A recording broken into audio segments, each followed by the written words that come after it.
Well, we just weren't good enough, I feel, in particular moments in the game when we had to finish the game, get a big goal, or shut it down, or win overtime game.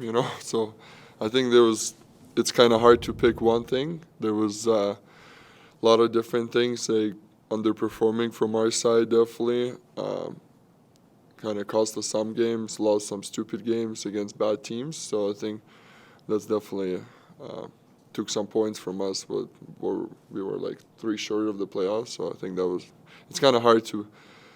You got to look at the big picture. I think there's still some positivities. There's still some guys had a great years. There's some young kids had some impact in our team as well, I think. And so we just got to look in the mirror in the summer and kind of come back better as the individuals, for sure. There was a stretch of games in February where you had good teams like Vegas, Colorado, and then a home game against Boston, and those games didn't go your way. How did those games affect the confidence of your group at that point?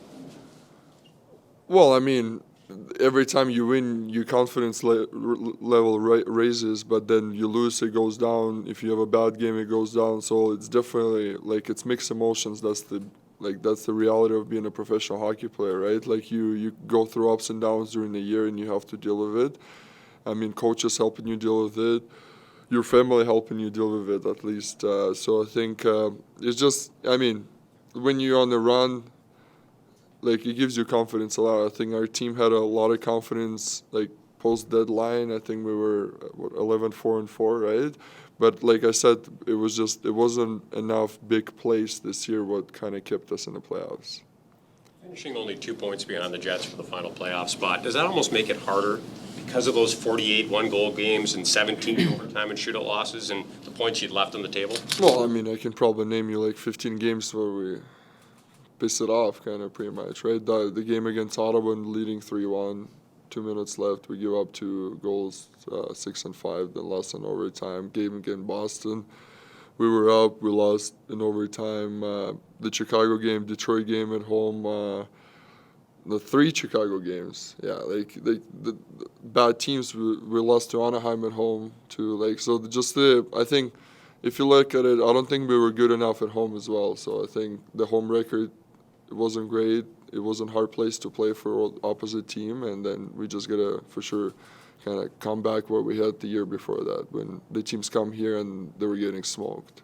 I know you only had a few days to reflect on it, but looking back, why do you think the team struggled at home, and why do you think the team struggled against non-playoff teams?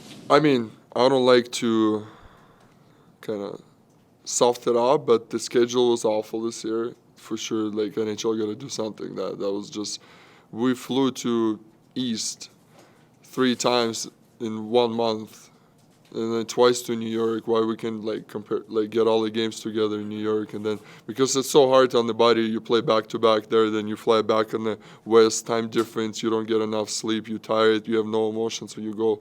So if you look at a record post long road trip, we pretty much lost every game, and we had no jump, no energy, nothing, and all the teams coming kind of fresh. So I think just the schedule was super brutal this year for us. It's the flying, we live so far, we have to fly a lot, so you gotta make it easier for the teams like that. The teams on the East, they fly for 20 minutes, they for sure, it's an advantage for them. Did you find the players sort of bought into the method and approach of the coaching staff this season, Nikita? Well, I mean, you have to, right? That's why he's a coach, you gotta listen to him. He's not just there for standing or something. It's definitely a different group. It's definitely different personalities this year compared to last year. I mean, the checking part, the defensive part, if you look at the numbers, some numbers went up, some numbers went down. I think our offensive numbers kind of stayed the same. Our defensive number went down a little bit, goal against and everything. So you can say yes or no. You can say some games yes, some games no. So I don't think it was enough consistency, in the buying in the coach and stuff, for sure. So was that those different personalities? Did that maybe affect team chemistry and the way you guys bonded as people, or? Well, we got new guys. We lost 2 superstars last year, right? 2 100-point guys. So the management tried to scramble. I think 3. Actually, you got to give them credit. the first GM ever probably didn't get fired after he lost 2 guys, right? So it was really good summer for him. I think he kind of like limited damage for sure. He brought Yubi, he brought Nas. They were really good players for us. Yes, it takes time for them to adjust, and I mean, I personally believe they're going to be unbelievable for this franchise for a long time, and they have long contracts here. So Wiggsy has been really good. He picked it up during the year. I think he was our best D-man past 40 games for sure. So you gotta I mean, it was just a tough year overall. Like it was just lots of ups and downs and not enough consistency, like I said. But I think the management like did a good job. Like it was tough summer for our franchise, so like they did a good job to replace the guys for sure. Even if those superstars, as you mentioned, were replaced and Huberdeau and Kadri are good players, is it fair to say that maybe this team might still need like a game breaker or a superstar? How would you see it? But I mean, we have enough skill. I feel like Toph had an unbelievable year as well. You know, like if you look at the productive, some guys had down years, but if you look at their careers, they had good years when they were game changers as well. So I think it's like we got to look at ourselves in the mirror and then decide like be better. You just have to be better. You know, like at the end of the day, like you can point the fingers at each other, but it's not gonna help, I think. You talked about Contract the up work after that- next year, would you consider signing? for Yeah, an I extension? love here for sure. Yeah, I told my family, told my wife I would love to be a Calgary Flame forever. Yeah, no, I actually enjoyed it these 2 years, kind of living in Canada, living in Calgary, and then every person I met here has been unbelievable to me, and I like where the franchise is going, and I think I see a lot of future in here. So definitely for sure. You talked about the work that Brad Loving did during the offseason and the team that he put together. Do you believe that if the bulk of this team comes back next season, you guys will be a lot better? Yeah, for sure. I think like it's definitely a learning point for sure this year for us. It's gonna make you stronger. I think at least me. You know, I learned a lot.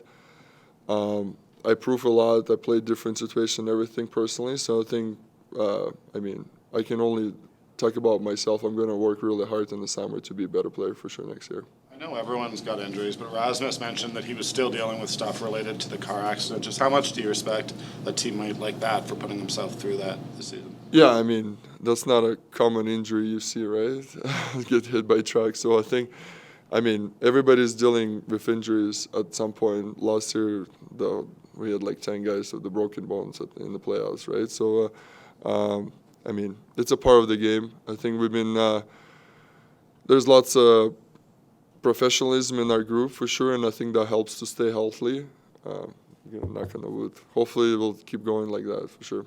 Nikita, the offensive totals for you, they doubled your career high in goals. Did you know that was there? Like, is that something that you've been waiting to show? Well, I mean, I feel like when I was getting drafted, they were categorizing me as the two-way defenseman. So I think it definitely was there. I was on power play in London. I was on power play my first 2 years in Buffalo. I was in power play my first year in Colorado as well. I think it changed a little bit. You know, you get some different coaches through your career who like asking you to do different roles. So, and then I had a couple injuries for sure. I think would kind of stop me from it helped me like being more like simple player. But I think now it's kind of coming back again. You know, I think I have enough skill to be a two-way defenseman in this league, and I think I proved it this year for sure. You've all talked about it before. What affected having Daryl as your coach last season, and what did he unlock of you in Calgary? Just the little things, like what kind of helped me to play better hockey. I think the preparation was the biggest mistake for me. I was young. I wasn't like take care of myself, preparing myself. You know, like it takes time to learn. Defensemen, it takes time to, like, not every defenseman can come and play really good at 20 years old. For some guys, it takes time to, like, grow up. You know what I mean? I grew up, and I think Daryl helped me with that as well. He pointed on little things on the ice, what I can do better, what's going to make me a better defenseman. And I was just listening to him and doing that last year. And I think I did a good job through these 2 years learning from what he wanted me to do for sure. Just one more. question. What's the biggest thing you learned, whether life or hockey? What's the biggest lesson you took away from the past 9 months here? Oh, I don't know. It's tough. It's a kind of. We need a bottle of vodka, and then we can talk about that for an hour. That's a crazy question. Yeah, it's a life question. Yeah.